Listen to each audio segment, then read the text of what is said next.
So the next thing I'll do is I will duplicate my background layer. And I'm going to use a filter called Flexify 2. It's made by Flaming Pear, and I think it's pretty inexpensive for what it does, and it's extremely useful. The reason I use it is it works with 32-bit images and provides high quality distortion correction, basically. So I'm going to select our input as equirectangular. That's all good. And then our output will be zenith and nadir. And you can kind of see in the preview what it's doing. It's getting our topmost point, the zenith, and the bottommost point, the nadir. The other settings I'm not going to touch, so I'm just going to hit OK.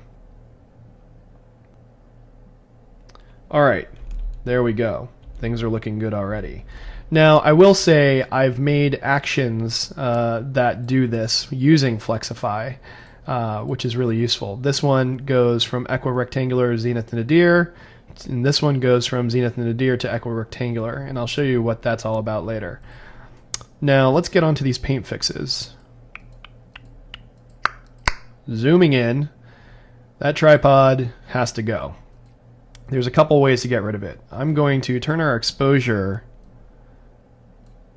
up to 2 stops just so I can clearly see what I'm painting out. Now, one way of painting is to use the stamp tool, the clone stamp tool, and alt-click and paint out the ground and try to blend it the best way possible. But because we're using Adobe CS5, what I'd like to do is actually make a selection.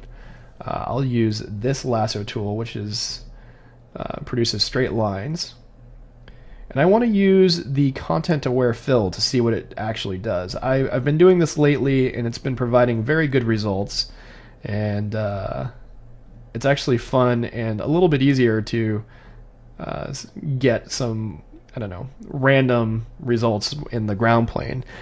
Sometimes when I'm capturing spherical HDRIs, I take another image or sequences of images to place right here. But since this is a typical floor and fairly trivial to paint out, what I'll do is, just paint it out for this one. So I'm going to go to Edit, Fill, Content Aware. Let's see what it does. It'll take a second because I am actually working on a fairly high-res image, so I'm sorry about that. Interesting. It's done a pretty decent job. This bit I'm not very happy about. So I'm going to actually use the other lasso tool and try to fine-tune that content-aware fill a little bit. And then again, fill, content-aware. Neat. That's interesting. That's a fairly hard edge. What I may do from here is fix that. So let's just do a little bit of creative painting. We're just doing some clone stamping here. This isn't anything amazing, but it's going to provide some detail. And then maybe one other time I'll use the content aware fill to see what it does.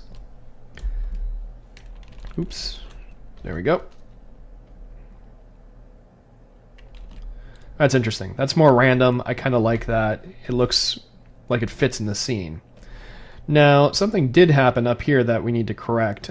This seam, I don't like. I don't like that it blended up too far. So what I'm going to do is I'm going to use my selection tool and just grab an area. Control C, copy. Control V, paste. It goes on a new layer. I can show you that. There you go. And now I will make a new mask and move this into where I think it should go. Nice. And with a soft brush and the mask selected, I'm going to paint it so it just blends in a little bit easier, or more smoothly rather. That already looks very good. This took very little effort. Maybe fix that area just a little bit. Alright. Looking good. Looking very good. Alright, well, I think our ground plane is corrected, or our nadir is corrected. Now, I'm going to go back to this exposure adjustment layer and bring it down a bit. And I'm going to start taking care of some of these dust specks in the sky. There is a few of them. I don't know if I'll take care of all of them, but I'm going to use that. And I'm actually going to use the content aware fill here as opposed to using the stamp tool because it's mostly sky surrounding this. And it'll do a good job. Oops, rather, I'm on the wrong layer. Let's do that.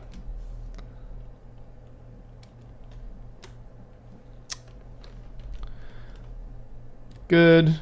There's one over here I'm not particularly fond of. This one might be tricky and it might grab something I don't want. Oh, it did a good job. Good. If you get too close to geometry or other shapes, it may perform strangely. That's a case where you would use the stamp tool.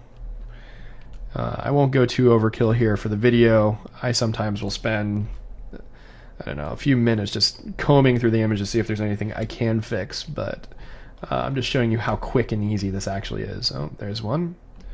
Don't like that. The other thing I forgot to do is flatten my little tile that I've created on the ground over here. So I'm going to Control E and merge that down, so now it's back on the ground plane. Now, what do we do from here? Well, basically, we want to convert this zenith and nadir image back to equirectangular and apply it to this. So again, what we use is Flexify, and this time your input is a zenith and nadir, and your output is going to be equirectangular. And you can see what it's going to do. Now if I hit OK, that's going to work, but because I want to show you, you know, the importance of using an action instead of opening that menu and all that, I'm just going to hit play. It'll take a second because it's doing some hefty geometry distortion. It's transforming those pixels back into where they should be. It looks pretty good. So what just happened? Well, let's zoom out a little bit. As you can see, with a feathering effect, it's applied the zenith and nadir back to the image. So what I'm going to do is Control E and save this document. However, I will get rid of the exposure layer. I don't need that. That was just for me to work on the image. And Control S, save. Now, the last thing I will do from here typically is loading this thing up in HDR shop to do some final corrections. So I'm going to close Photoshop. Alright, I'm going to make this a little bit bigger, but here we have our final panorama that we've just corrected in Photoshop in HDR shop. Looks pretty awesome.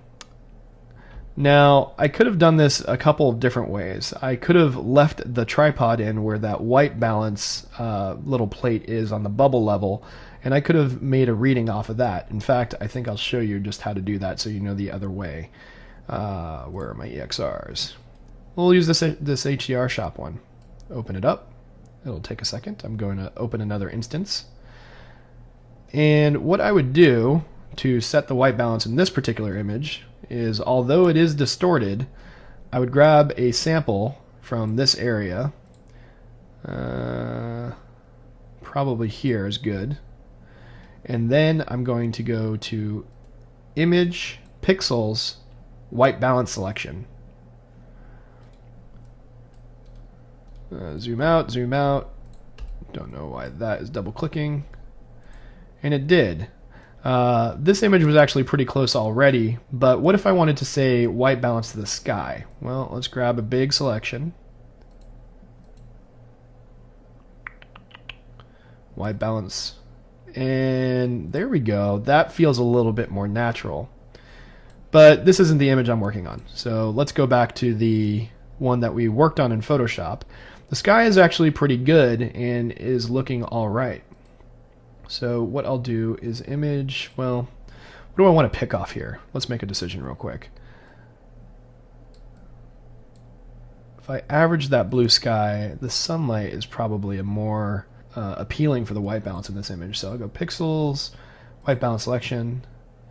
Very slight change, but I like it. I'll show you what will happen if I just do the white balance to something egregious like one of these red rusty things. That is not realistic, and I don't like that. So I'm going to go back to these white clouds. Image, pixels, white balance selection. That looks pretty good. And at this point, I'll hit Control S for save. And it saves it out, and that is a final spherical high dynamic range image for use for print or image-based lighting. It is not as complicated as this video made it look. It's actually easier the more you do it. So I hope you enjoyed bringing this particular image to life.